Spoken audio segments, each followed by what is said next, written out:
Eh bien, bonjour à tous, j'espère que vous allez bien, moi ça va super. Aujourd'hui on se retrouve pour une nouvelle vidéo où je vais faire un petit suivi chez les Componotus Parius. Alors j'ai déjà fait un suivi chez les Componotus Parius il y a peut-être un petit mois, sauf qu'entre temps les Parius ont tout simplement explosé, c'est vraiment une explosion, je pensais pas que ça qu'en fait ça allait évoluer si rapidement. Vraiment là on est passé d'une dizaine d'ouvrières à une bonne cinquantaine, voire même plus, et vous allez voir qu'il y a vraiment un couvain qui reste quand même assez impressionnant après la tonne de cocons qui ont éclos. Et on a bien sûr une nouvelle grappe de lagine, et ça veut dire que la colonie va continuer à exploser dans les semaines à venir. Donc là vous pouvez voir qu'on a du coup la colonie qui a surtout bien creusé le nid. Je pensais pas qu'elles allaient creuser comme ça ou si rapidement. En fait elles ont creusé à l'extrémité à gauche, comme ça leur fait une entrée au niveau du coton. Et elles ont creusé en bas à droite, ça par contre je sais pas pourquoi. Du coup en fait elles mettent leur petite... ce qui reste de ce qu'elles ont creusé en bas à droite en même temps. Ça fait une sorte de dépôt, j'espère que ça va pas... j'espère que ça finira dans l'art de chasse, comme ça je pourrais nettoyer ça. Mais après bon c'est pas très grave, je m'y attendais qu'elles allaient creuser vu que c'est un nid en plâtre. Et bien sûr le plâtre plus l'humidité, ça rend tout de suite plus facile à creuser. Et au niveau de l'aire de chasse, ça reste assez basique. J'ai toujours l'abreuvoir à gauche qui a de l'eau plus du sucre.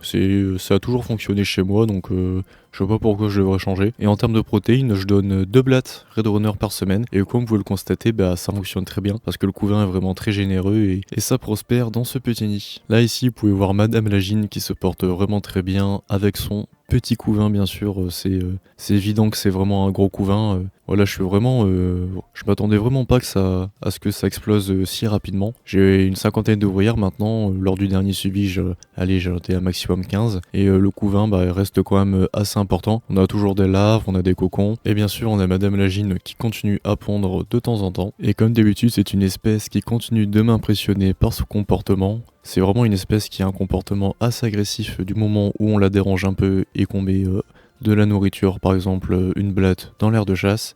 C'est vraiment assez sympathique à observer. Et pour les ouvrières, j'ai remarqué que des médias, j'ai pas encore les premiers majors ou bien peut-être des petits majors ou bien sûr des gros médias, mais je pense que ça devrait du coup arriver dans les semaines à venir. Et déjà que les ouvrières, que ce soit Minor, Média ou Lagine, elles sont vraiment magnifiques, alors j'imagine pas les gros majors qui vont arriver, qui vont déglinguer de la blatte dans l'aire de chasse. Et sinon bien sûr si vous avez des questions particulières ou bien des choses à me demander sur l'espèce, n'hésitez pas à me mettre un commentaire sur la vidéo, je serai le premier à y répondre. Et n'hésitez pas aussi à aller voir les fiches d'élevage, par exemple sur Antarium, où il y a plein d'autres sites où vous pouvez essayer de trouver des fiches d'élevage. Mais Antarium, c'est quand même un peu plus complet que d'autres sites. Et aussi, c'est une espèce qui est facilement accessible par son prix, donc si vous voulez démarrer avec une espèce ou bien une première exotique, n'hésitez pas. Et sinon, si je dois vous parler de l'avenir de la colonie sur la chaîne, je vais bien sûr la garder pour le développer, essayer de remplir le nid à son maximum. Je pense qu'on pourrait facilement arriver autour des 200 à 300 ouvrières. Mais sinon, c'est une espèce que je compte pas garder